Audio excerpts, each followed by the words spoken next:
हाल ही में नोबिता को लेकर फिर से काफी बहस शुरू हो गई है। ऑफिशियल तौर पर उसके किरदार को बहुत सीधे तरीके से बताया गया है। वो ना पढ़ाई में अच्छा है ना खेल कूद में, और स्वभाव से भी डरपोक और आलसी है। ऐसे में दूसरों की नजर में शिजुका का उसे पसंद करना समझ से परे लगता है। आम तौर पर तो शिजुका के लिए सबसे सही विकल्प डेकिसुगी जैसा होनहार लड़का होना चाहिए। एक तरफ बेकार नोबिता और दूसरी तरफ टैलेंटेड डेकिसुगी, इन दोनों के बीच तुलना होना स्वाभाविक है। लेकिन सच ये है कि इस सवाल का जवाब डोरेमोन की कई कहानियों में पहले से ही दिया गया है, बस ज्यादातर लोगों ने इसे ध्यान से समझने की कोशिश नहीं की। एक सीन जो हाल ही में काफी वायरल हुआ वो इसी बात को खूबसूरती से समझाता है। कहानी एक सुबह से शुरू होती है जब नोबिता क्लास में जाता है और शिजुका के बैग पर लगे एक पारदर्शी जेलीफिश के कीचेन को देखता है। ये जेलीफिश एक एक्वेरियम इवेंट की यादगार थी और उसी वीकेंड वहाँ जेलीफिश की एक खास लाइट शो भी होने वाली थी। लेकिन स्कूल के बाद शिजुका उदास होकर मैदान में आती है। वो बताती है कि उसके माता पिता उसे वीकेंड पर उसके अंकल के घर ले जा रहे हैं, इसलिए वो जेलीफिश लाइट शो देखने नहीं जा पाएगी और जब तक वो वापस आएगी तब तक वो शो खत्म हो चुका होगा। शिजुका की ये मायूसी नोबिता के लिए किसी भी डांट से ज्यादा भारी लगती है, क्योंकि निराशा हमेशा धीरे और चुपचाप आती है।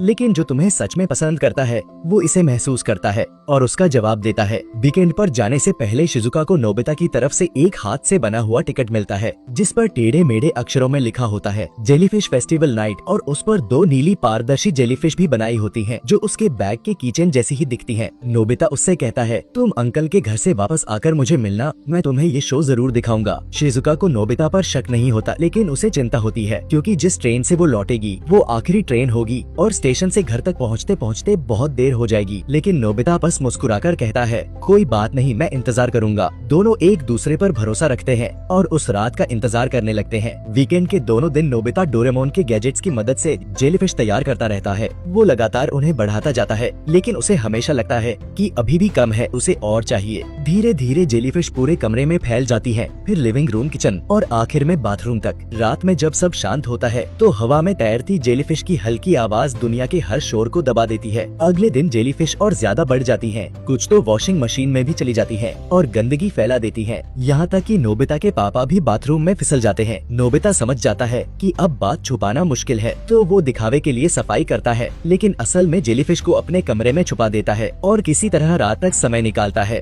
उधर शिजुका ट्रेन से वापस आ रही होती है और उस हाथ से बने टिकट को देख रही होती है। इधर जेलीफिश इतनी ज्यादा हो जाती है कि कुछ दबाव के कारण समय से पहले ही गायब होने लगती है। अब नोबिता के पास सोचने का वक्त नहीं होता, वो तुरंत फैसला करता है, सारी जेलीफिश को कमरे से बाहर निकाल देता है और डोरेमोन के साथ मिलकर विंड गैजेट से उन्हें आसमान की तरफ उड़ा देता है। जेलीफिश हवा में फैलकर चमकते हुए पूरे आसमान को भर देती है। चांदनी में वो ऐसे लगती है जैसे आसमान में फूल खिल गए हों। शिजुका स्टेशन से भागते हुए बाहर निकलती है। उसे किसी की परवाह नहीं होती, उसका पूरा ध्यान सिर्फ घर पहुंचने पर होता है। उसके हाथ में वो टिकट कसकर पकड़ा होता है, जैसे वो खुशी तक पहुंचने का पास हो। जब वो फुटओवर ब्रिज की आखिरी सीढ़ी चढ़ती है और ऊपर देखती है तो उसके सामने पूरा आसमान रंग बिरंगी जेलीफिश से जगमगा रहा होता है। उस पल जैसे समय रुक जाता है। मेरे लिए नोबिता हमेशा से एक ऐसा किरदार रहा है जो सीधा, सच्चा और थोड़ा बेवकूफ होते हुए भी दिल से बहुत अच्छा है। लेकिन आजकल कुछ लोग ऐसे किरदारों को नापसंद करते हैं जो अपनी कमियां खुलकर दिखाते हैं। वो डेकिसुगी की परफेक्शन से नोबिता की कमियों को तौलते हैं। लेकिन अगर रिश्ते सिर्फ कौन ज्यादा बेहतर है और टिके हो तो ये तुलना कभी खत्म नहीं होगी, क्योंकि हमेशा कोई ना कोई तुमसे बेहतर होता ही रहेगा।